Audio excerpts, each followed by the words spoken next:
मतलब बहुत सरल है। लेकिन अब सामान्य कह दिया तो इसका मतलब सामान्य नहीं है। ध्यान रखना, जो लोग बहुत सीधे साधे सरल दिखते हैं वही लोग बहुत ज़्यादा टेढ़े होते हैं, ऐसा कहा जाता है।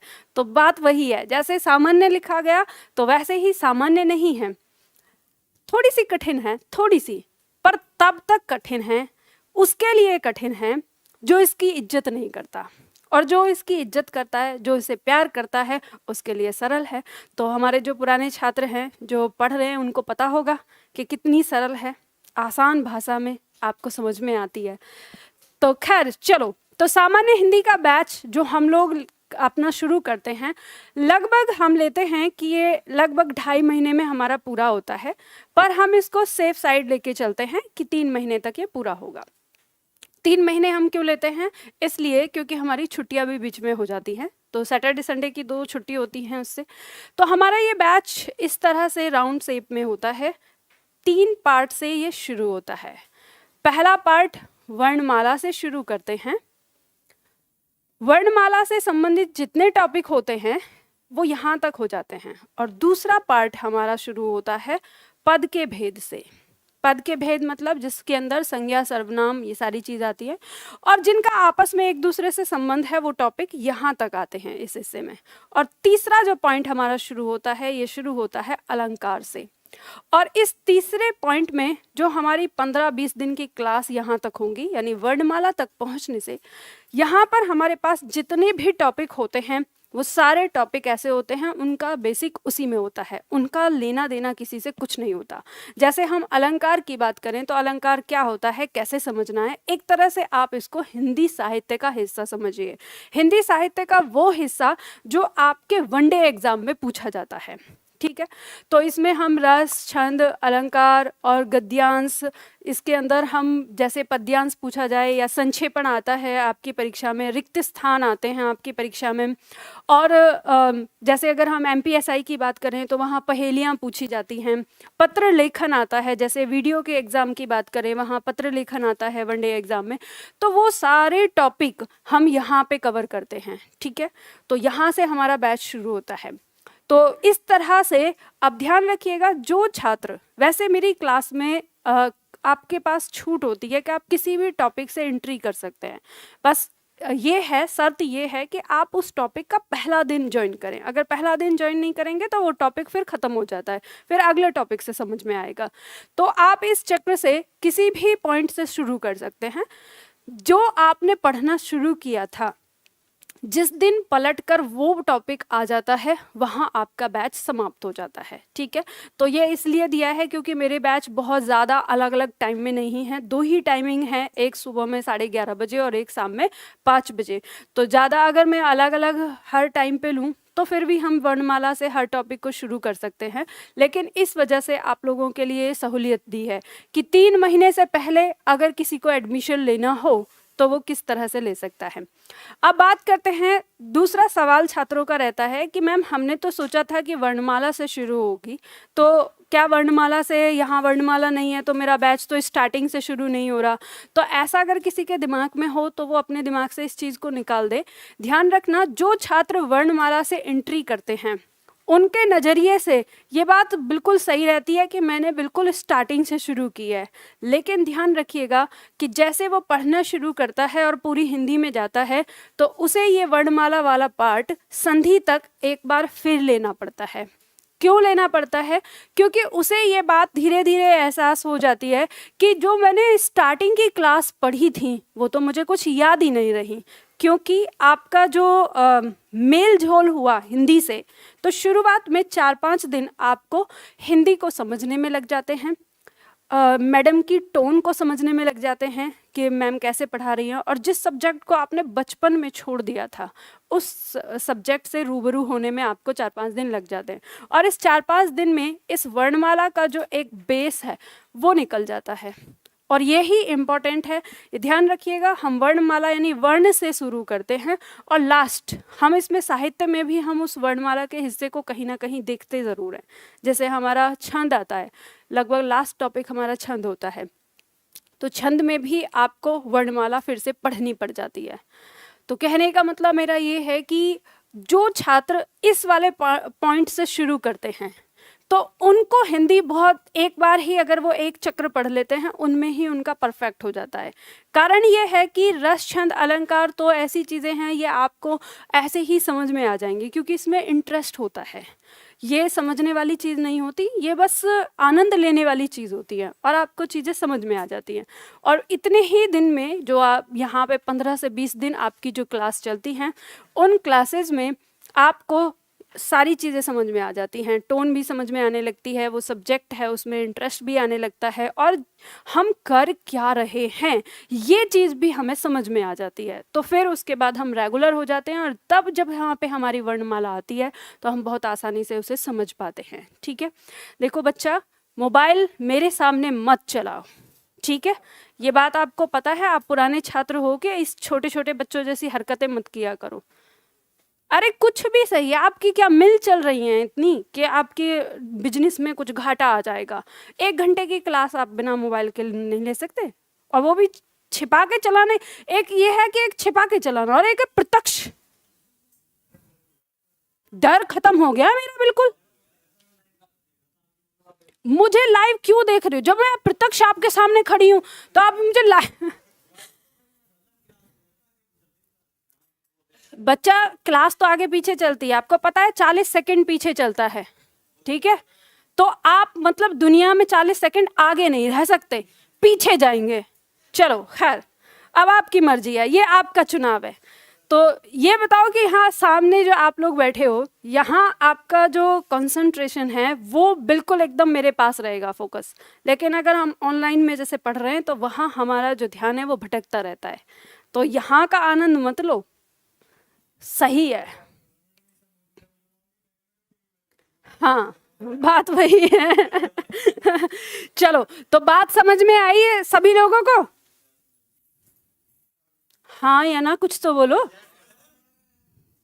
पता है ये मोबाइल जो मेरा माइक है ना, इसमें इतनी दूर की आवाज जाती है, तो आपकी आवाज ना यहाँ तक आनी चाहिए ताकि ऑनलाइन वालों को पता चले। बताओ समझ में आ गई अभी तक की बात? चलो बहुत सुंदर, आप पता चला ना कि हाँ लोग जिंदा हैं। वैसे वरना आप लोग ऐसे पढ़ते हो, मैं देखती हूँ आप लोगों के चेहरे पे ऐसा भाव रहता है जैसे सारी दुनिया जहान का दर्द और कष्ट आप ही के चेहरे पे आ गया यहाँ। चलो अब पूछूंगी तब बताना। तो ये बात समझ में आ गई। तो हमारा जो आज से टॉपिक शुरू हो रहा है इसको हम कहते हैं भाग 3, ठीक है, जहां से शुरू होगा भाग 3। और इस भाग 3 में हमारा जो टॉपिक है वो है अलंकार। अलंकार किसे कहते हैं? चलो बताओ, आप जानते होंगे, बचपन से पढ़ते आए हैं। मैं ऐसा कुछ भी नहीं पढ़ा रही हूँ आपको जो आपने नहीं पढ़ा है अभी तक, बस एक तरह से धूल साफ कर रही हूँ जो धुंधला हो गया है दिमाग में। क्या कहते, किसे कहते हैं अलंकार? कोई बताएगा?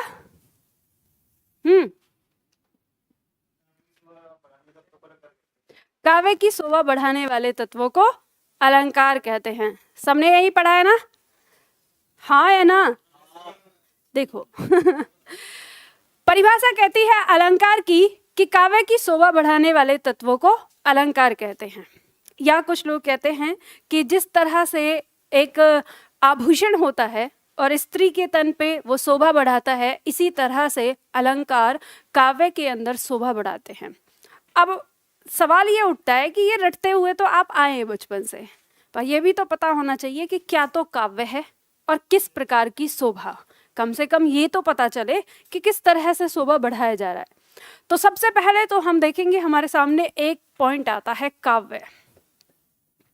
बताइए आप में से कितने छात्र हैं जो काव्य को जानते हैं कि काव्य किसे कहते हैं? बताइए, पता है? कितने छात्र हैं जिनको नहीं पता? हाथ उठा दो, एक्सरसाइज करने में कोई दिक्कत नहीं होती है ना।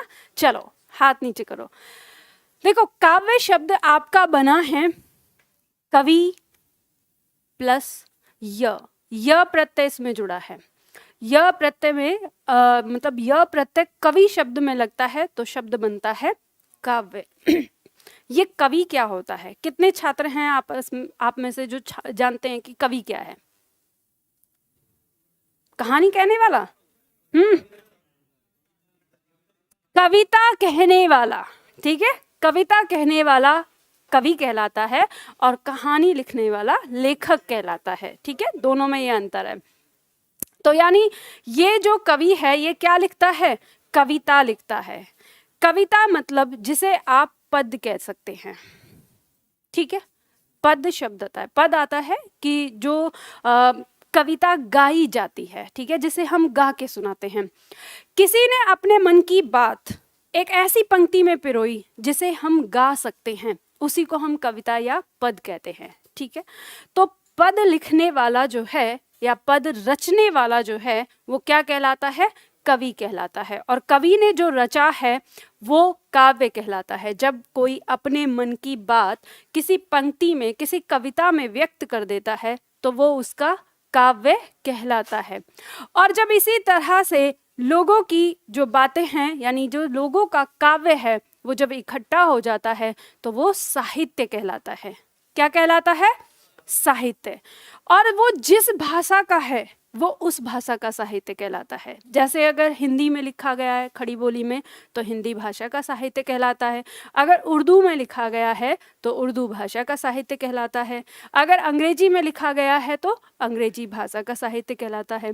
तो इस तरह से ये आता है। तो हमें बात समझ में आई, काव्य का मतलब क्या होगा, कविता या पद्यांश, ठीक है। तो किसी कविता या पद्यांश में अलंकार क्या होता है इसे समझना है। जैसे मान लो मैं आपको गद्य में समझाती हूँ। गद्य का मतलब समझते हैं, गद्य क्या होता है, गद्य गद्यांश गद्यांश कहते हैं गद्य का अंश, ठीक है। तो गद्य का मतलब होता है जैसे आप कहानी पढ़ते हैं, जो कहानी लिखी होती है, जैसे निबंध है, जैसे उपन्यास है, जैसे कहानी है, नाटक है, ये सब क्या कहलाता है, ये गद्य कहलाता है। तो गद्य और पद दोनों में क्या अंतर होता है समझ में आ गया। पद होता है गाया जाने वाला, जिसे हम गीत के रूप में गा सकते हैं। अब इसमें आपके गीत आ जाएंगे, आपके छंद आ जाएंगे सारे। छंद क्या होते हैं, छंद जैसे दोहा है, सोरठा है, चौपाई है, ये सारी चीज हमारी छंद कहलाती है। और छंद हमारा कौन सा काव्य है, पद काव्य है, ठीक है, जैसे कविताएं और हो जाएंगी। तो ये बात आपको समझ में आ गई। तो मैं आपको गद्य में ही समझाती हूँ इस चीज को कि अलंकार क्या होता है और कैसे इसको प्रयोग किया जाता है। जैसे मान लो कि हमने एक पंक्ति कही कि जैसे ही उसने सुना कि उसके पति की मृत्यु हो गई तो वह जोर जोर से रोने लगी। तो ये हमने बात कही, ये बहुत सामान्य सी बात हो गई, ठीक है। अब अगर हम इसमें अलंकार डाल दें तो हम ये कहते हैं कि जैसे ही उसने सुना कि उसके पति की मृत्यु हो गई, उसकी आंखें मेघों की तरह बरसने लगी।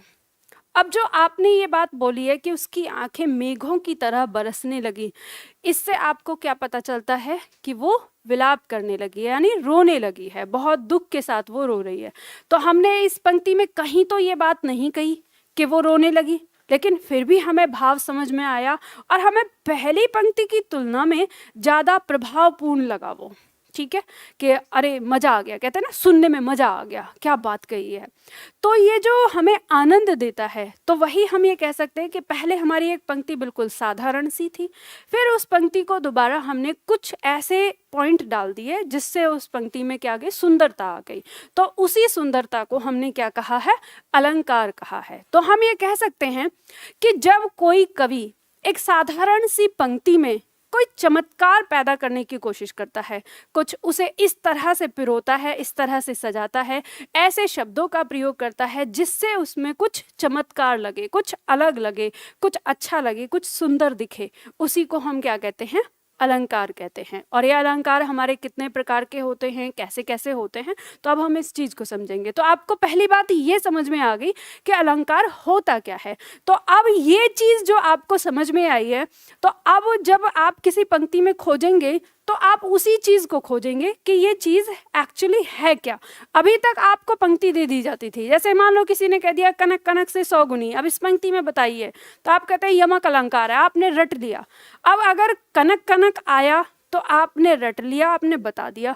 अब कनक कनक की जगह और कोई आ गया कि काली घटा का घमंड घटा, अगर इस तरह से दे दिया तो अब आप इसमें बैठ जाते हैं 6 घंटे सोचने के लिए कि इसमें कौन सा अलंकार है। जब तक आपको चीजें समझ में नहीं आएंगी तब आपको पहचान नहीं होती है, ठीक है। तो इसी चीज को हम यहाँ पर आगे बढ़ाएंगे। तो बात समझ में आ गई ना। तो अब जब हमारी किताबें कहती हैं कि अलंकार 2 शब्दों से मिलकर बना है, किस तरह से, जब हम देखते हैं तो आता है शब्द अलम प्लस कार। तो इसका अर्थ होता है, अलम का मतलब होता है शोभा, शोभा या सजावट। अगर लिखना है तो लिख सकते हैं, ठीक है। और कार का मतलब होता है करने वाला। तो हमें ये बात पता चलती है कि अलंकार का मतलब होता है शोभा या सजावट करने वाला, या अलंकार को हम नाम दे सकते हैं आभूषण का, ठीक है। जिस प्रकार से स्त्री अपने शरीर पर सुंदरता बढ़ाने के लिए विभिन्न प्रकार के आभूषण धारण करती है, उसी प्रकार से कवि किसी पद की सुंदरता बढ़ाने के लिए अलंकार का प्रयोग करता है। तो हमें ये बात पता चल जाती है कि अलंकार को हम आभूषण के नाम से भी जानते हैं, ठीक है। आपकी परीक्षा में यहाँ से प्रश्न आ जाता है कि निम्न में से काव्य का आभूषण किसे कहते हैं, और ऑप्शन में आपको रस, छंद, अलंकार या इनमें से कोई नहीं ऐसे ऑप्शन देगा। तो आप आसानी से पहचान लेंगे किसे कहते हैं, अलंकार को, ठीक है। बात समझ में आ गई। अब चलो, अब हम शुरुआत करते हैं।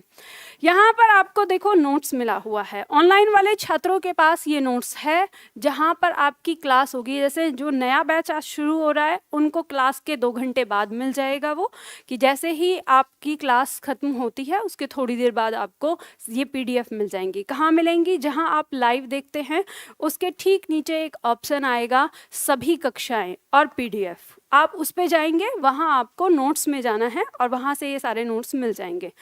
जो ऑफलाइन क्लास के छात्र हैं, ऑफलाइन वाले छात्रों के पास सारी होंगी किताबें, ठीक है, उनके पास बुक में प्रिंट करके ही मिला हुआ है। तो इसमें कुछ चीज़ें अधूरी हैं, कुछ चीज़ें आपको लिखनी है और कुछ चीज़ें मैंने लिख कर दी है। तो परिभाषा हमारी कहती है, बस मुझे ये बता दो कि परिभाषा लिखी हुई है कि नहीं लिखी है। नहीं लिखी है ना, तो आप इसे लिखिए, परिभाषा लिखिए। परिभाषा कहती है अलंकार 2 शब्दों से मिलकर बना है। इसमें पहले ये लिख लीजिए, अलंकार 2 शब्दों से मिलकर बना है, अलम प्लस कार। अलम का अर्थ होता है शोभा या सजावट। अलंकार 2 शब्दों से मिलकर बना है, अलम प्लस कार। एक बात ध्यान रखना, जब आप लोग कोई भी शब्द लिखते हैं जिसे आप बहुवचन में लिख रहे हैं, तो आप कभी कभी बहुवचन ओ या यों से बनाते हैं। ये कब की बात कर रही हूँ मैं, बहुवचन की। तो इसके साथ बिंदी लगाना कभी मत भूलना, चाहे वो कोई सा भी शब्द है। जैसे हमने शब्दों कहा तो इस पर भी आपको बिंदी लगानी है। 2 शब्दों से मिलकर बना है, अलम प्लस कार। अलम का अर्थ है शोभा या सजावट, तथा कार का अर्थ है करने वाला।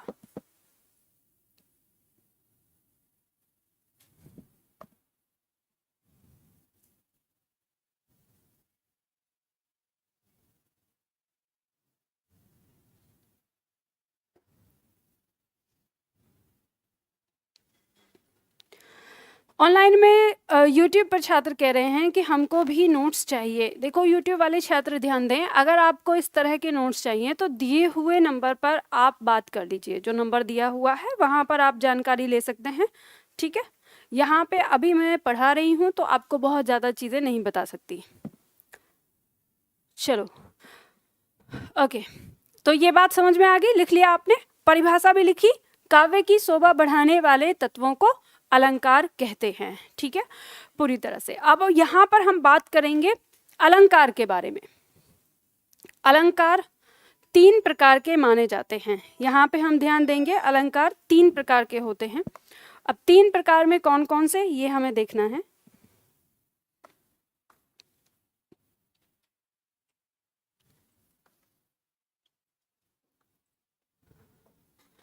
शब्द अलंकार, अर्थ अलंकार और उभय अलंकार। देखो, जब हम अलंकार की संख्या की बात करेंगे, ये ध्यान देना, जब अलंकार की संख्या की बात करें कि अलंकार कितने होते हैं, तो याद रखना हमारे अलंकार 75 से ज़्यादा होते हैं।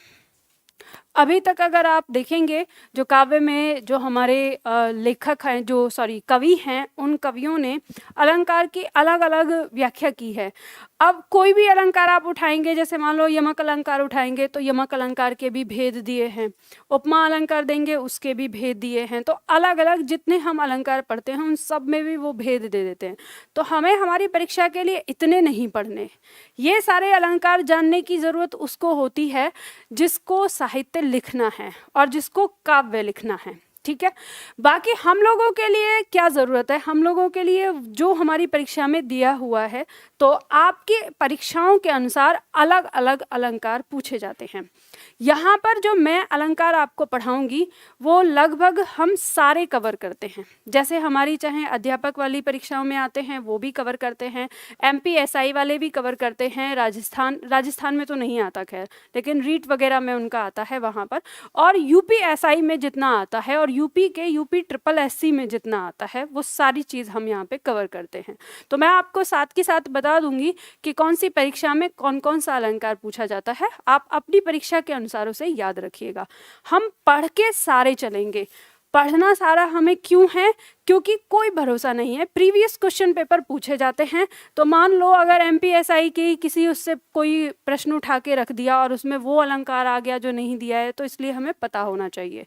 ठीक है, तो 3 प्रकार के अलंकार होते हैं। शब्द अलंकार, शब्द अलंकार का मतलब होता है इसमें वे अलंकार आते हैं जिन अलंकारों में शब्दों के माध्यम से चमत्कार होता है या शोभा बढ़ाई जाती है।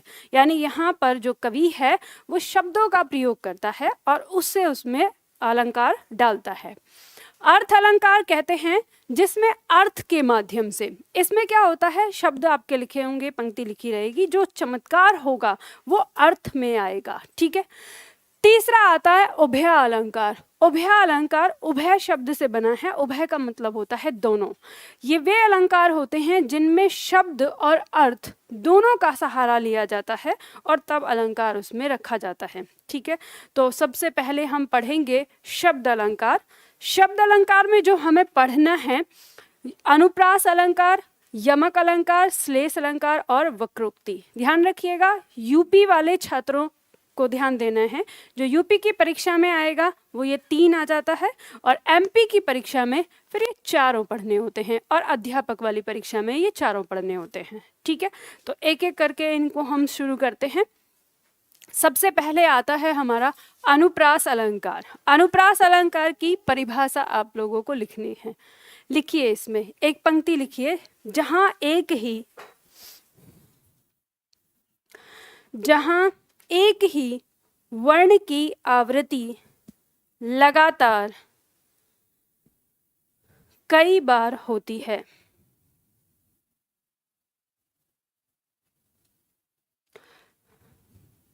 जहां एक ही वर्ण की आवृत्ति लगातार कई बार होती है वहां अनुप्रास अलंकार होता है।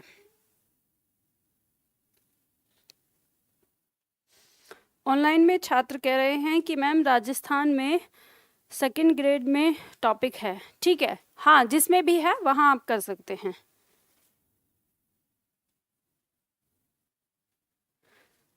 सारे नोट्स मिल जाएंगे, आपको दिए हुए नंबर पर कॉल करके ही पूछताछ करनी है।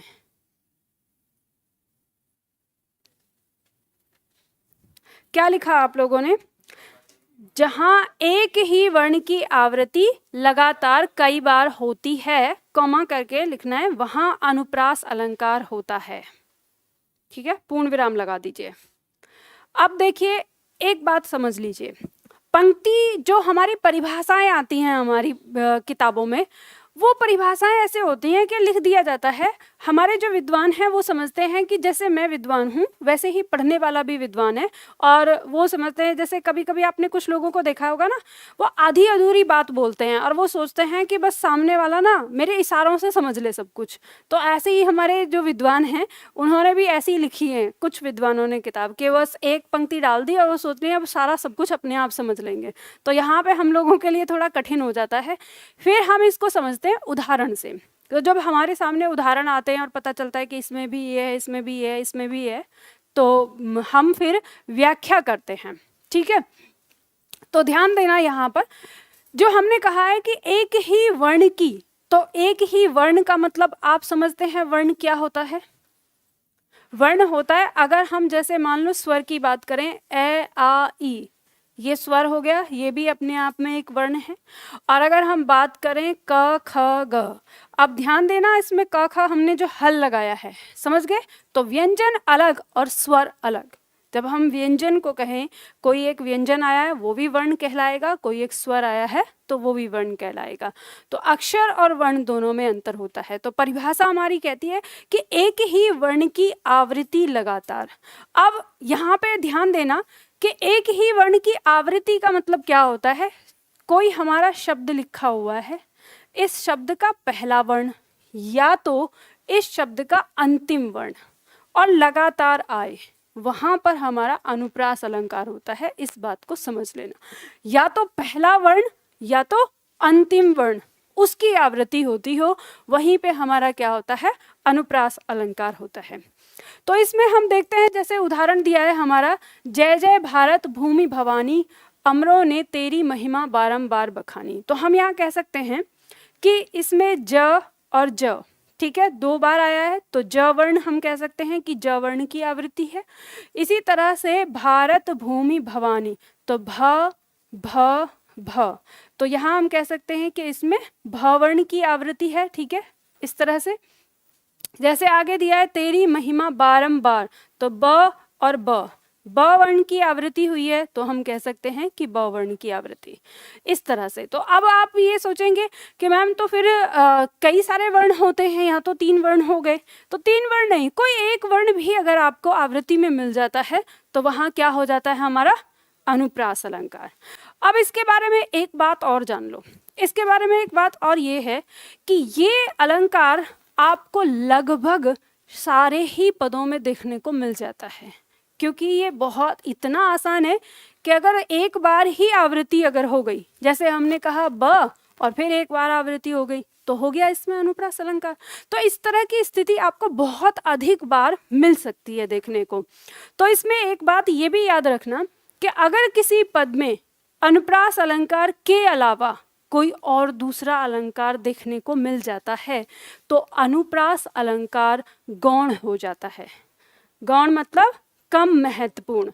अगर मान लीजिए कि किसी शब्द के अंदर शब्द की आवृत्ति आपको दिख रही है और उसके अंदर कोई और दूसरा अलंकार भी है, तो वहां पर बताने के लिए अनुप्रास अलंकार आप बाद में रखेंगे, पहले क्या रखेंगे? जो उसमें दूसरा अलंकार है। बात समझ में आ गई ना?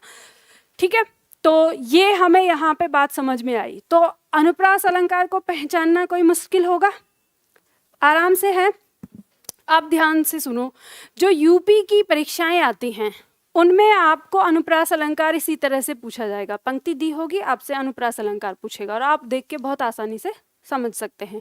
लेकिन कुछ परीक्षाएं ऐसी होती हैं, जैसे अध्यापक वाली परीक्षा होती है, जैसे एमपीएसआई की परीक्षा है, और भी इसके अलावा थोड़ी परीक्षाएं, उनमें अनुप्रास अलंकार के भेद पूछे जाते हैं कि अनुप्रास अलंकार कितने प्रकार का होता है। तो हम यहाँ पे उसके भेद भी समझ लेते हैं साथ में। बहुत आसान है, शुरुआत में थोड़ा सा टफ लग सकता है, लेकिन बाद में मैं आपको एक जादू बताऊंगी जो आप 2 सेकंड में यही याद कर लेंगे आज ही की क्लास में। तो इसलिए हम पहले आराम से उसको लिखते हैं, परिभाषा समझते हैं और फिर बाद में याद रखेंगे। तो अनुप्रास अलंकार के 5 भेद होते हैं।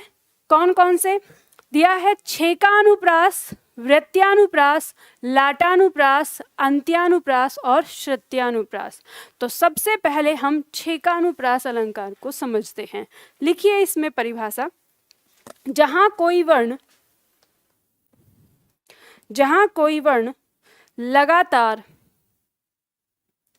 दो बार प्रयोग में आए।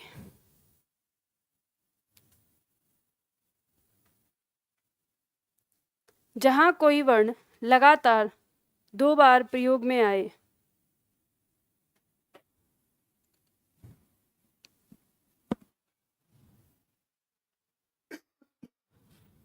जहां कोई वर्ण लगातार दो बार प्रयोग में आए, कॉमा, वहां छेकानुप्रास अलंकार होता है। वहां छेकानुप्रास अलंकार होता है। ऑनलाइन क्लास जानना चाहते हैं कि मैम यूट्यूब पर आप इसे रोज पढ़ाएंगी क्या? बच्चा, ये आज आपकी डेमो क्लास है, जो नया बैच शुरू हो रहा है सुबह 11:30 बजे, तो वो क्लास है। यूट्यूब पर मैं इस समय पैट की क्लास पढ़ा रही हूँ, तो हमारी जो यूट्यूब पर क्लास है पैट की क्लास ही कंटिन्यू होगी। ये वाला नया बैच है। अगर आप ये करना चाहते हैं तो हमारा एप्लीकेशन निधि एकेडमी डाउनलोड कर लीजिए, वहाँ पे आपकी क्लास होती है, लाइव क्लास होती है। ठीक है, तो आप लोगों ने क्या लिखा छेकानुप्रास अलंकार के लिए कि जहां किसी वर्ण की आवृत्ति दो बार होती है वहां छेकानुप्रास अलंकार होता है। अब इसका उदाहरण देखते हैं। जैसे देखो, इसका उदाहरण दिया है सूर समर करनी करही। तो हम देखेंगे कि इसमें स, तो यहाँ पर स वर्ण की आवृत्ति हो गई, और देखते हैं क और क वर्ण की आवृत्ति हो गई। तो यहाँ पे हमारा क्या होगा? छेकानुप्रास। जैसे दिया है चारू चंद की चंचल किरणें खेल रही हैं जल थल पर। तो यहाँ पे चारू च वर्ण और चंद च वर्ण। अब आप कहेंगे यहाँ पे चंचल भी आया, तो ध्यान रखना बीच में की आ गया है, तो इससे क्या हो गया? अवरोध हो गया। तो अवरोध हो गया तो वहां पे हम कितनी बार ही गिनती करेंगे? दो बार। तो ये हमारा यहाँ पर च वर्ण की आवृत्ति। तो इन दोनों पंक्तियों में हमको दिख रहा है कौन सा अलंकार? छेकानुप्रास।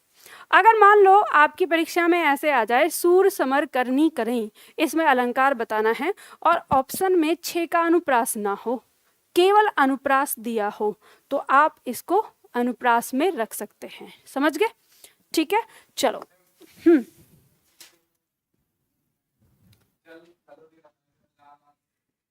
लास्ट वाला, हाँ हम इसे भी कर सकते हैं। जैसे जल थल, तो लास्ट में दो बार आवृत्ति हुई है, तो हम इसे कह सकते हैं ल वर्ण की आवृत्ति। ठीक है, ये भी आ जाएगा। तो मैंने आपको बताया कि शुरुआत में और अंत में दोनों तरफ ही आप देख सकते हैं। ठीक है, चलो इसके बाद आता है हमारा ख वर्ण, वृत्यानुप्रास अलंकार। वृत्यानुप्रास अलंकार की लिखिए परिभाषा। जहां एक वर्ण की आवृत्ति लगातार दो से अधिक बार होती है। जहां एक वर्ण की आवृत्ति लगातार दो से अधिक बार होती है, अथवा लगातार दो से अधिक बार होती है, अथवा जहां एक वर्ण की आवृत्ति तीन या तीन से अधिक बार, अथवा जहां एक वर्ण की आवृत्ति तीन या तीन से अधिक बार, तीन से अधिक बार होती है, तीन से अधिक बार होती है, वहां वृत्यानुप्रास अलंकार होता है।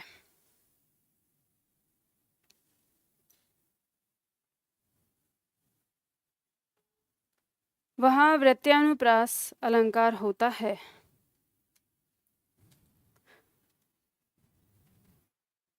बात समझ में आ गई? अब देखो, अच्छा मुझे बताओ कि जो मैंने यहाँ पे परिभाषा आपको लिखवाई है, किताबों में ये दो तरह से आपको देखने को मिलेगी कि एक वर्ण की आवृत्ति दो से अधिक बार होती है, ये हो, या एक वर्ण की आवृत्ति तीन या तीन से अधिक बार होती है। तो इन दोनों बातों में कोई मतलब ऐसा तो नहीं है कि कुछ अंतर है, दोनों बातों का मतलब एक ही है, मतलब दो से ज़्यादा हो जाए, जैसे तीन या तीन से अधिक। ठीक है, तो दोनों का मतलब यही होता है। अब परिभाषा के चलते में आप ऐसे परेशान मत होना। तो देखो यहाँ पर उदाहरण देखेंगे हम, भूरी भूरी भेदभाव भूमि से भाग दिया। तो देखेंगे यहाँ पे भूरी भूरी भेद भाव, यहाँ पे भूमि आ गई, ठीक है। अगर हम इसे भी तोड़ दें तो यहाँ पे भी 2 आ जाएंगे, एक साथ जोड़ा हुआ है भेदभाव, तो भी हमारा ये आ गया। तो भ वर्ण की आवृत्ति यहाँ पर 3 से अधिक बार हुई है। जैसे तरनी, तनुजा, तट, तमाल, तरुवर, बहुछाई, तो त वर्ण की आवृत्ति यहाँ पे हमें कई बार 5 बार होने को मतलब दिखी है। तो यहाँ पर हमारा कौन सा अलंकार माना जाएगा? वृत्यानुप्रास अलंकार माना जाएगा। अब ध्यान रखिएगा, अगर मान लो ये पंक्ति दी हो और ऑप्शन में वृत्यानुप्रास ना हो, केवल अनुप्रास हो, तो हम इनको किस में रखेंगे? अनुप्रास में भी रख सकते हैं, ठीक है। बात समझ में आ गई? चलो, इसके बाद आते हैं हम लाटानुप्रास अलंकार पर। लाटानुप्रास हमारा क्या कहता है?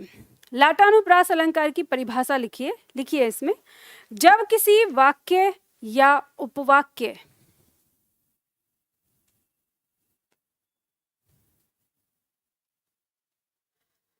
लिखा हुआ नोट्स भी मिल जाएगा बच्चों, दिए हुए नंबर पर आप कॉल कर लीजिए।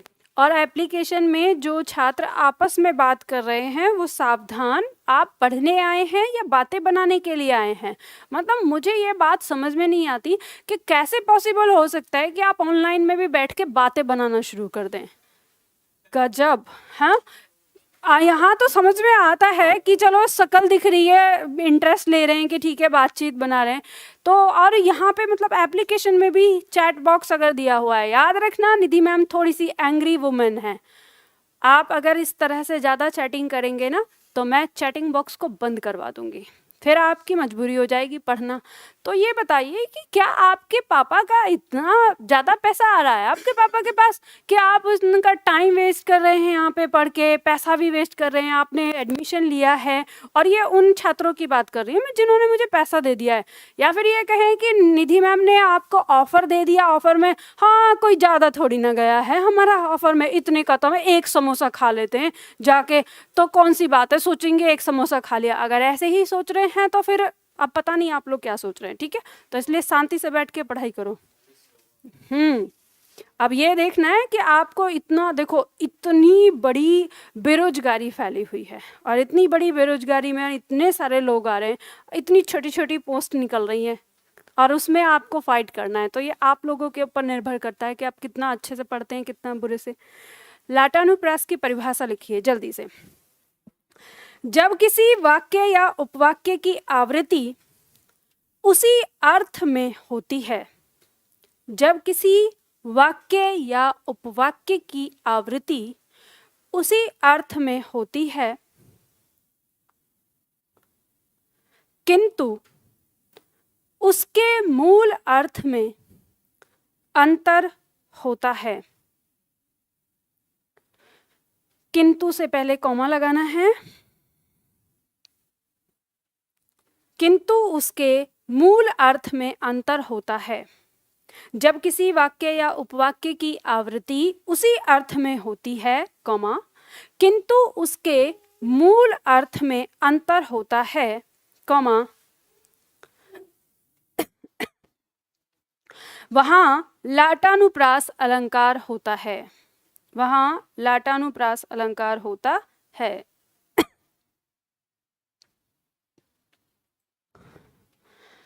ऑनलाइन में जिन छात्रों को चैटिंग से परेशानी हो रही है वो सभी छात्र अपने मोबाइल को फुल स्क्रीन पे करके देखें, ठीक है। बात समझ में आ गई? अब ये समझ लो, बात समझ में कुछ नहीं आई, परिभाषा क्या समझ में आई आपको? कुछ समझ में नहीं आई। परिभाषा कह रही है कि जब किसी वाक्य या उपवाक्य की आवृत्ति उसी अर्थ में होती है। तो सबसे पहले समझना, उदाहरण दिया है हमारे पास यहाँ, राम भजन जो करत नहीं भव बंधन भय ताहि।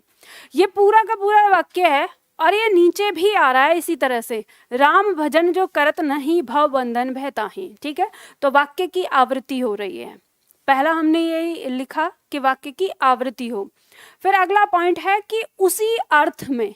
तो उसी अर्थ का मतलब ये है कि यहाँ जो शब्द दिए हुए हैं ऊपर, उन शब्दों का अर्थ ठीक वही होगा जो नीचे मतलब ऊपर दिया है। जैसे राम का अर्थ राम यहाँ पर, भजन का अर्थ भजन जो का अर्थ जो, करत का करत, नहीं का नहीं, भव बंधन का भवबंधन, और भय का मतलब भय, और ताही मतलब सताना, दोनों का यही होगा। मतलब जो ऊपर अर्थ है वही नीचे भी अर्थ होगा। अब लेकिन क्या कहा है कि इसमें जो ऊपर अर्थ है वही अर्थ है, लेकिन फिर भी जो इसका भावार्थ है, जो हम समझेंगे, इसके मूल अर्थ में अंतर आ जाएगा। तो किस तरह से आया है? तो वो आया है इसमें विराम चिन्ह की वजह से। जैसे यहाँ पर नहीं के बाद विराम चिन्ह लगाया है और यहाँ नहीं से पहले लगाया है, और बस इसी बात से इसमें क्या हो गया, अंतर आ गया। अंतर क्या आ गया? देखो पंक्ति कहती है राम भजन जो करत नाही, मतलब राम का भजन जो नहीं करते हैं। भव बंधन, भव बंधन का मतलब यहाँ पर क्या है? जो हमें संसार का बंधन होता है ना, जैसे कि हमें मोक्ष मिलेगा कि नहीं मिलेगा, ये वाली जो हमारे दिमाग में जो एक विचार होता है, तो उसके लिए बात कही है कि इस जन्म मरण के बंधन से, यानी जो जन्म मरण का बंधन है उसकी बात हो रही है। भय ताही, ताही का मतलब सताना। तो जो राम का भजन नहीं करते हैं उन्हीं व्यक्ति को इस जन्म मरण का जो भय है, जो डर है, वो सताता है। अब आगे पंक्ति कहती है कि राम भजन जो करत, राम का भजन जो करते हैं, ना ही भव बंधन बहता ही, और उनको इस भव बंधन का जो भय है वो नहीं सताता। ठीक है, तो इस तरह से हमें अब पता चल रहा है कि ऊपर की पंक्ति का अर्थ अलग है और नीचे की पंक्ति का अर्थ अलग है। तो इस तरह की जहां भी पंक्ति आती है तो वहां पर क्या होता है, लाटानुप्रास अलंकार होता है। ठीक है, मैंने आपको अर्थ समझाया यहाँ पर। अगर पंक्ति में कभी भी आपको ऐसा मान लो ये लगे कि अर्थ नहीं समझ में आता है, तो आपको देख के समझ में आ जाएगी ये पंक्ति कि जो ऊपर लिखा है वही आवृत्ति हो रही है, इसका मतलब इसमें क्या है, लाटानुप्रास। दूसरा उदाहरण देखो, दूसरा उदाहरण कह रहा है यहाँ पर कि पूत कपूत तो काहे धन संचय, पूत सपूत तो काहे धन संचय। तो काहे धन संचय, तो काहे धन संचय। अब इसको कहेंगे वाक्यांश, यह है वाक्यांश, वाक्यांश की आवृत्ति हुई है यहाँ पर। पूत कपूत, पंक्ति कहती है कि यदि पुत्र कपूत है तो क्यों धन संचय कर रहे हो। मतलब अगर दुष्ट बेटा पैदा हो गया है तो क्या करेगा, आपके धन को वेस्ट कर देगा, बर्बाद कर देगा। ठीक है, तो भी धन संचय नहीं करना चाहिए। फिर कहा है पूत सपूत तो काहे धन संचय, और यदि आपका पुत्र सपूत है तो क्यों धन संचय कर रहे हो। मतलब अगर वो अच्छा है तो अपने आप कमाएगा, फिर क्या टेंशन है। तो बात यहाँ पे सही आ गई, टेंशन 1 सेकंड में खत्म कर दी हमारे कवि ने कि पूत कपूत तो काहे धन संचय, पूत सपूत तो काहे धन संचय। अब दो ही तरह के हो सकते हैं पुत्र, या तो कपूत हो सकता है या सपूत हो सकता है। तो बात समझ में आई जीवन में। अपने मम्मी पापा की तरह मत भटकना कि हाँ बस पढ़ा लो, इन्हें लिखा लो और इकट्ठा कर लो, ये सारी चीजें नहीं, अपने भी जीवन को जीना है। ठीक है, अगला आता है नंबर 3, पिया निकट जाके नहीं घाम चांदनी ताही। पिया निकट जाके नहीं घाम चांदनी ताही। अब सेम ऐसे ही ऊपर वाली पंक्ति आई है, पूरी की पूरी पंक्ति आई है, इसमें जो अर्थ ऊपर है वही अर्थ नीचे है, बस फिर वही है, कॉमा का अर्थ अंतर है इसमें। पिया निकट जाके, पिया मतलब प्रियतम। ठीक है, प्रियतम की बात हुई है, जो आपका पार्टनर होता है उसकी बात, कि जो आपका प्रियतम है अगर निकट है, यानी जिसके पास उसका प्रियतम है, नहीं घाम चांदनी ताही। अब ये घाम चांदनी का अगर हम शाब्दिक अर्थ दें तो मतलब ये है कि धूप और छाया या चांदनी। ठीक है, और ये धूप छाया का अर्थ अब जो यहाँ कवि दे रहा है इसका भावार्थ है, तो इसका भावार्थ है कि जो प्रेम में विरह का दर्द होता है उसकी बात कही गई है, कि जिसके पास उसका प्रियतम है तो उसे प्रेम में जो विरह है वो नहीं सताएगा। ठीक है, अगली पंक्ति कहती है पिया निकट जाके नहीं, और जिसके पास उसका प्रियतम नहीं है तो घाम चांदनी ताही, फिर जो विरह का दर्द है वो उसको सताएगा। तो यहाँ पे अर्थ में जो अंतर है वो आ गया है, और जबकि शब्द उसी अर्थ में प्रयोग हुए हैं। तो कौन सा अलंकार है इसके अंदर, लाटानुप्रास। ठीक है, तो ये बात समझ में आ गई। चलो, हाँ जी, क्या कह रहे हैं, समझ में नहीं। ये संस्कृत में नहीं है, ये देहाती भाषा में है, ये संस्कृत नहीं है, ये आपकी भाषा जो देहाती भाषा होती है उसमें है। ठीक है, अब जैसे ये ब्रज भाषा में आप देखेंगे, हाँ, अंत्यानुप्रास अलंकार, अंत्यानुप्रास अलंकार की परिभाषा लिखो। चलो, जो मैं समझा रही हूँ ना आपको, हिंदी में अर्थ में बता रही हूँ, ठीक है, तो आप आनंद लीजिए बस। आगे आता है अंत्यानुप्रास, लिखिए परिभाषा इसकी। जब किसी पंक्ति में अंतिम अक्षर की आवृत्ति लगातार होती है।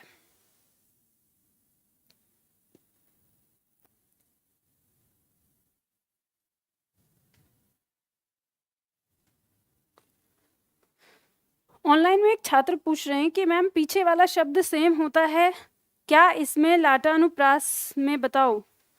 लाटानुप्रास में पीछे वाला शब्द सेम कैसे, मैं समझी नहीं।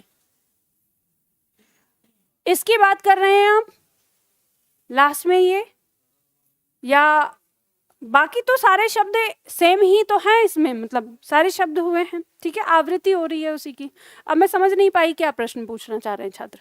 चलो, क्या लिखा आपने, जब किसी पंक्ति में अंतिम वर्ण की, अंतिम अक्षर की आवृत्ति लगातार होती है, वहां अंत्यानुप्रास अलंकार होता है। ध्यान रखिएगा, अंतिम अक्षर की बात करी है हमने, अंतिम अक्षर कुछ भी हो सकता है, ठीक है, वर्ण नहीं कह रहे, अंतिम अक्षर। अब मैं समझाती हूँ, पहले आप लिखिए।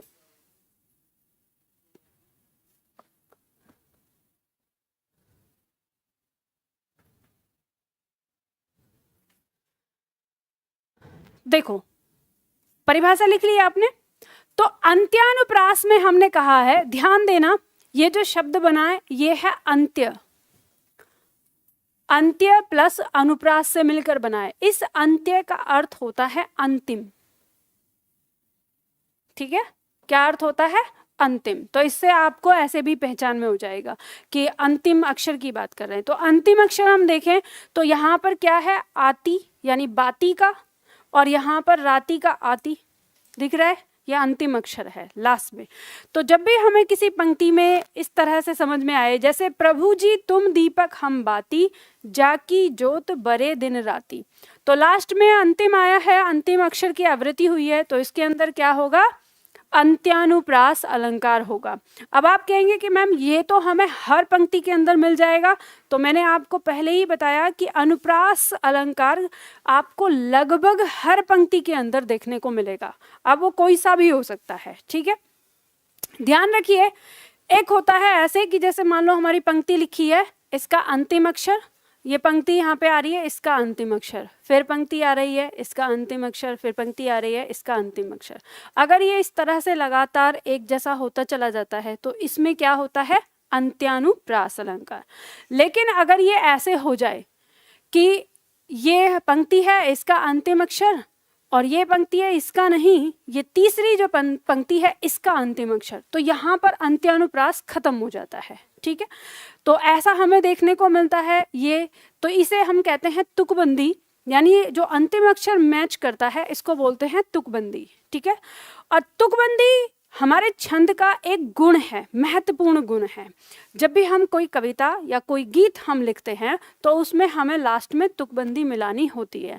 अब तुकबंदी हमारी कई तरह से मिलती है, हर लाइन में मिल सकती है, या पहली लाइन होकर दो लाइन ऐसे ही तीसरी लाइन में मिल सकती है, या चौथी में मिल सकती है, या पांचवी में। तो तुकबंदी इस तरह से चलती है। तो आपको ये नहीं सोचना कि हर तुकबंदी में अंत्यानुप्रास होगा। अंत्यानुप्रास कब होगा, जब आपको लगातार मिलेगा, समझ गए।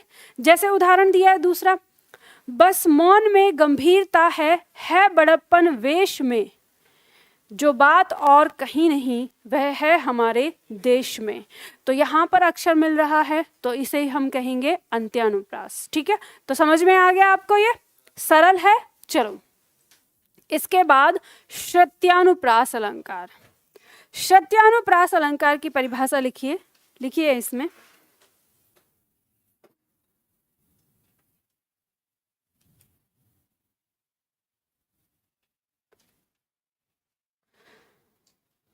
जैसे पहले उदाहरण में संचय सेम, दूसरे में ताही शेम था, इसे बोल रहा हूँ, ये पीछे सेम होता है क्या। देखो, अंत्यानुप्रास मैंने समझा दिया है, और शब्द के बारे में वो तो पूरी पंक्ति सेम होती है। चलो इसमें पंक्ति लिखो, श्रुत्यानुप्रास में लिखना है। लिखिए, जब एक ही वर्ग ब्रैकेट में लिखिए माधुर्य, जब एक ही वर्ग, जिसमें ब्रैकेट में लिखना है आपको माधुर्य, माधुर्य वर्ग, ठीक है। जब एक ही वर्ग, ब्रैकेट में माधुर्य वर्ग, ब्रैकेट बंद, के वर्णों की आवृत्ति बार बार होती है, के वर्णों की आवृत्ति बार बार होती है,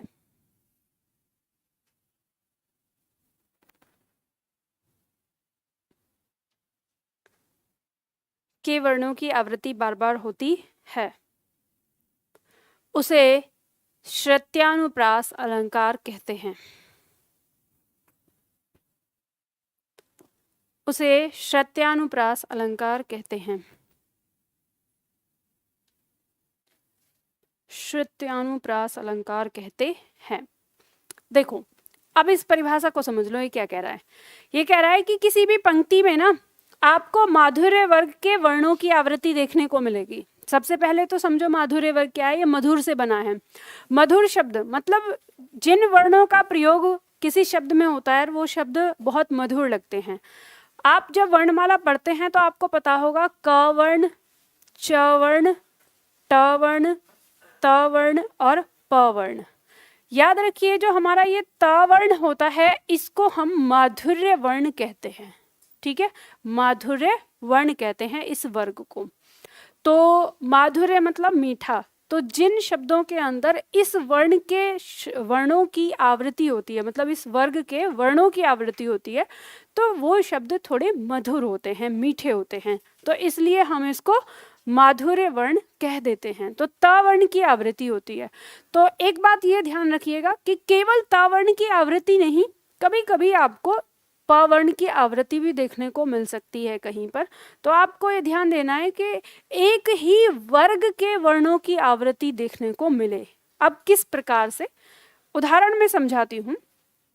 जैसे यहाँ पे पंक्ति दी है हमारी, दिनांत था थे दीनानाथ डूबते, सधैनु आते गृह ग्वाल बाल थे। अब पंक्ति यहाँ पर दी है, तो देखो यहाँ पर दिनांत, इसमें द दिया है, तो ये हमने त वर्ण लिखा हुआ है, त थ द ध, तो द दिया है तो तीसरा वर्ण, फिर न आया है तो पांचवा वर्ण, फिर त आया है तो पहला वर्ण, फिर थ आया है तो दूसरा वर्ण, फिर से थ आया है दूसरा वर्ण, फिर से द आया है तीसरा वर्ण, न आया है पांचवा वर्ण, थ आया है दूसरा वर्ण। तो हम देखेंगे इतने टुकड़े में हमें एक ही वर्ग के वर्णों की आवृत्ति मिल रही है। तो जब इस तरह की स्थिति कहीं पर होती है तो वहां श्रुत्यानुप्रास अलंकार होता है। बात समझ में आई? अब ये आपको थोड़ा टफ लग रहा होगा, आपको लग रहा होगा कि मैम हम अगर परीक्षा में आ गया तो हम कैसे इसको पता करेंगे, ये लग रहा है ना, ये घबराहट हो रही है। तो एक बात ये समझ लो, पहली चीज, आपकी परीक्षा में सब्जेक्टिव आता है कि ऑब्जेक्टिव? ऑब्जेक्टिव। जब ऑब्जेक्टिव आता है तो कितने पॉइंट आते हैं, मतलब कितने आंसर दिए होते हैं? 4 होते हैं, A B C D। याद रखिए जब भी अलंकार हल करेंगे तो पंक्ति को पढ़ने से पहले 4 ऑप्शन को पढ़ लेना।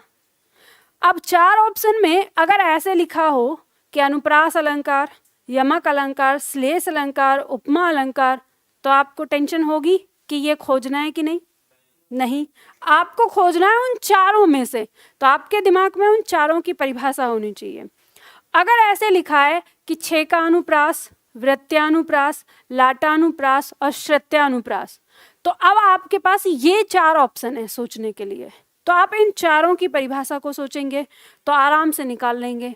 अब कैसे निकालेंगे वो सीखो। आपने यहाँ पर ये बात अभी समझ में आ गई, जैसे उदाहरण दिया है ता दिन दान दीन धन धरनी। तो इसी तरह से ता द न द यहाँ तक न, यहाँ तक आ गई आवृत्ति लगातार, ठीक है। और फिर एक ह आने के बाद फिर से आपका ध वाली जो है चौथा ये आ जाता है, ठीक है। तो यानी इसमें आवृत्ति हो रही है। अब इनको ऐसे समझ लो जो मैंने आपको कहा, कैसे याद करोगे और कैसे शॉर्ट ट्रिक को समझोगे, यहीं पे लिखना है जहां आपने ये बनाया था। देखो, जब हम बात कर रहे हैं अनुप्रास के भेद की, तो सबसे पहला आ रहा है हमारा 6 का अनुप्रास। तो यहां शॉर्ट ट्रिक में लिखो 2 बार आवृत्ति। 6 का अनुप्रास की हमारी परिभाषा क्या थी? किसी वर्ण की 2 बार आवृत्ति क्या कहलाएगी? 6 का अनुप्रास। और वृत्त्यानुप्रास में 3 और प्लस आवृत्ति। इसमें इतना याद रखो, वृत्त्यानुप्रास क्या होगा? 3 या 3 से अधिक, ठीक है। ये हो गए हमारी वृत्त्यानुप्रास। लाटानुप्रास की हम बात करेंगे तो वाक्य या उपवाक्य, इसकी आवृत्ति। तो यहां क्या लिखेंगे? आपको फोकस क्या करना है? वाक्य या उपवाक्य पर करना है। अंत्यानुप्रास की बात करें तो अंतिम अक्षर, अंतिम अक्षर।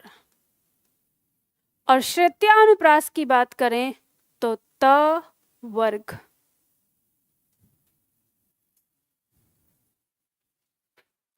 कुछ और फोकस करना ही नहीं है आपको। अब आपकी परीक्षा में और प्रश्न आता है और श्रुत्यानुप्रास अगर ऑप्शन में दिया हुआ है तो बाकी और जो दिए हुए हैं उनको आप देखेंगे, क्रॉस विधि अपनाएंगे कि ये नहीं है, ये नहीं है। जैसे ही आ जाएगा, मान लो ऑप्शन में श्रुत्यानुप्रास लिखा है तो दिमाग में तुरंत आ जाएगा त वर्ग कहाँ दिख रहा है। तो तुरंत आप देख लेंगे कि क्या पंक्ति के अंदर त वर्ग की आवृत्ति है तो ठीक, नहीं है तो कट जाएगा। अब बताओ, अब कुछ उलझन लग रही है? समझ में आ गया?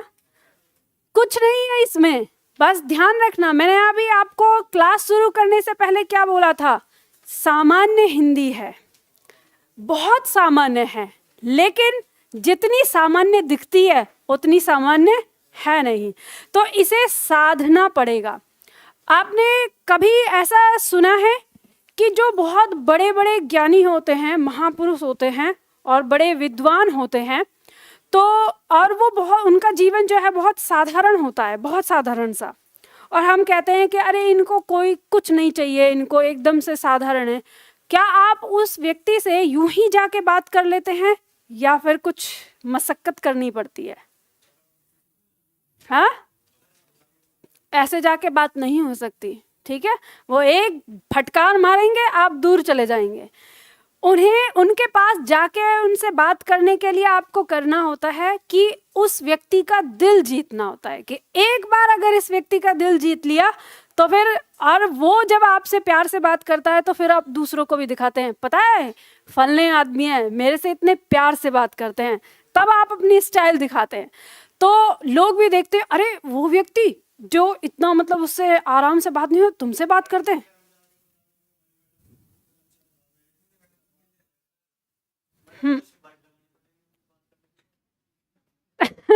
मेरी बात तो सुन लो पहले, जो मैं कह रही हूँ। आप हर बात को मुझसे मत जोड़ा करो, ठीक है। तो मेरे कहने का मतलब यह है कि जब ऐसा व्यक्ति होता है जिसे हम कह सकते हैं कि असाध्य है, असाध्य मतलब जिसको साधना उतना आसान नहीं है, तो जिसको साधना उतना आसान नहीं होता, सही मायने में देखा जाए तो उसको साधना बहुत आसान होता है। बस उसे क्या चाहिए? प्रेम, उसे इंटरेस्ट चाहिए। वो ये समझे कि आप उसकी वैल्यू समझ रहे हैं, उसका मूल्य क्या है, उसकी कीमत क्या है, आप ये समझ रहे हैं। तो उसके बाद फिर वो आपसे, जब उसे लगता है कि ये बंदा मुझे समझ रहा है, तो फिर वो अपने आप को समझने देता है आपको। तो इसी तरह से हमारी हिंदी है। आज तक हमने अपनी हिंदी का सिर्फ और सिर्फ कोरा अपमान किया है। हमने कभी अपनी हिंदी को समझने की कोशिश ही नहीं की। हिंदी को हर पल हर लम्हा हमने अपमानित किया ये चीज़ करके कि जैसे अब ये वाली चीज़ हमारे दिमाग में अंग्रेज तो ठूस गए। हम ऐसे बोलते हैं, कोई अगर कहता है अंग्रेजी नहीं आता तो हम सर महसूस करने लग जाते हैं कि अरे हमसे तो अंग्रेजी नहीं आती है, भले ही चाहे हम हिंदी में कितने बड़े विद्वान हैं। फिर वहीं पर अगर कोई हमारे सामने एक लाइन अंग्रेजी बोल दे तो वहाँ हम एकदम से घबरा जाते हैं। अरे मतलब हम 75 साल पहले भी अंग्रेजों से दबे हुए थे, घबराए हुए थे, बिल्कुल हमारी ऐसे कह रहे हैं बोलती बंद होती थी, अपने ही देश में हम गुलामी की जंजीरों में जकड़े हुए थे। और 75 साल हो गए, अंग्रेज चले गए और अपनी अंग्रेजी को छोड़ गए। आज एक अंग्रेजी की लाइन आपको गुलाम बना देती है। ज्यादा नहीं हो गया? वही चीज तो कह रही हूं ना कि ये आपको खुद सोचना है। अब इस गुलामी से आपको कौन आजादी दिलाएगा? अरे निधि मैम नहीं, आप खुद जिस दिन आप अपने मन से इस भय को निकाल देंगे कि मुझे अंग्रेजी नहीं आती तो मैं अनपढ़ हूं, इस सोच को निकाल देंगे, आपका पता है बात ये है ना कि आपके अंदर उतनी हिम्मत नहीं है कहने की। आप अगर कोई आपसे ये कहे कि प्राइवेट कंपनी में जाके और वहाँ पर आप जा रहे हैं और वो आपसे कहता है कि अंग्रेजी में बोलिए, तो आप एक डायलॉग बोलें। जैसे नॉर्मली प्राइवेट कंपनी क्या है, कम्युनिकेशन होता है ना उनका। आप उनसे बोले कि सर मुझे बताइए कि मुझे शहरी जनता से बात करनी है कि ग्रामीण जनता से। जब मुझे उस ग्रामीण जनता को ही डील करना है तो वो जनता अंग्रेजी में समझेगी? जितना अच्छे से मैं उसको उसकी देहाती भाषा में समझाऊंगा उतने अच्छे से वो मुझे समझेगी ना। तो बात यही है, मैंने वही कहा ना आपको कि हमारे दिमाग में ये बात ठूस दी गई है कि अंग्रेजी के बिना हम कुछ कर ही नहीं सकते। तो सबसे पहली चीज़ तो आपको ये बताती हूँ, अगर मान लो कोई हिंदुस्तान में रहकर, और हिंदुस्तान का व्यक्ति है, अगर वो विदेश से आया है तो बात ठीक है, चलो उसको आती नहीं है हमारी हिंदी, या हिंदुस्तान में ही पैदा हुआ, इसी में पला बड़ा है और फिर आपसे बात कर रहा है, तो उसे बड़े नम्रता के साथ प्यार के साथ बोला करो कि भाई साहब आपको शर्मिंदा होने की आवश्यकता नहीं है, मुझे हिंदी आती है तो आप आराम से मुझसे हिंदी में बात कर सकते हैं। आपको पता है, आप खुद सोचो, घर पे जाके सोचना, सामने हमारे कोई अंग्रेजी में बात कर रहा है और हमें नहीं समझ में आ रही, हम बेवजह में मुंडी हिलाते रहते हैं, हाँ हाँ हाँ हाँ हाँ हाँ। अरे नहीं आ रही समझ में तो साफ बोलो ना। अब आप ये कहेंगे कि हम ऐसे उससे बोल दें कि देखो हमको अंग्रेजी समझ में नहीं आती तो हमारी बेइज्जती हो जाएगी, तो आप उसको उल्टा बोलो ना। आप ये कहो कि देखो भाई साहब आपको यहाँ पे शर्मिंदा होने की ज़रूरत नहीं है, मैं इतना बड़ा अंग्रेज नहीं हूँ कि आप मुझे अंग्रेजी में समझाएंगे, मुझे हिंदी आती है, मैं हिंदुस्तानी हूँ, आप भी आराम से हिंदी बोल सकते हो।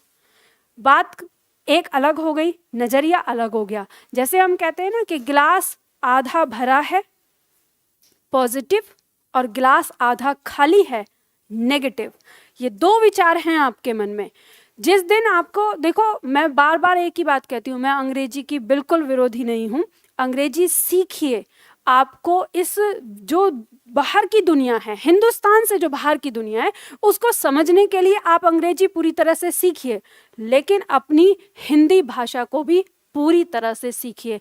सबसे बड़ी इंसल्ट आपकी उस समय होती है कि ये ऐसे है, हिंदुस्तान हमारा एक परिवार है, एक घर है, और हमारे परिवार की कोई बात है, हमारे परिवार की संस्कृति है, हमारे परिवार का चलन है। आप ये बताइए कि आपको उस समय इंसल्ट महसूस नहीं होगी कि जब कोई पड़ोसी आके बोले कि अरे आपके घर में ये वाला रीति रिवाज कैसे होता है, तो आप कहेंगे अरे ये तो मुझे नहीं पता, और जो पड़ोसी है तुम्हारे घर में ये वाला रीति रिवाज ऐसे होता है, मैं बता दूंगा पूरा। अरे आपको अपने घर का नहीं पता और वो दूसरे को पता है, वो सामने वो कहेगा अरे चल चल पहले अपने घर का तो देख ले, तू आया बड़ा मेरे घर की बातें जानने वाला। ये बिल्कुल ठीक वैसे ही हो जा रहा है कि हम ब्रिटेन की भाषा में एकदम एक्सपर्ट हो जा रहे हैं और अपने घर की भाषा में एकदम से जीरो। वहाँ हमें वही प्रॉब्लम, छोटी कैसे लगेगी, बड़ी कैसे लगेगी, बोला कैसे जाएगा, लिखा कैसे जाएगा। तो ये सारी चीज़, तो देखो मैं ये सारी बातें आपको इसलिए बताती हूँ ताकि आपके अंदर जो ये बात है कि हिंदी एक नॉर्मल सी चीज़ है, नहीं, हिंदी नॉर्मल सी चीज़ नहीं है। हिंदी हमारी मातृभाषा है, हमारी राष्ट्रभाषा है।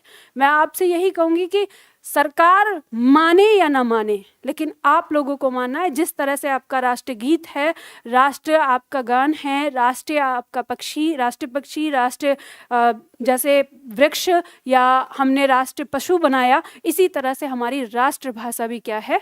हिंदी है। और ये हम लोगों को मान के चलना है। तो आज के लिए इतना ही ज्ञान काफ़ी है। फिर मिलते हैं कल की क्लास में।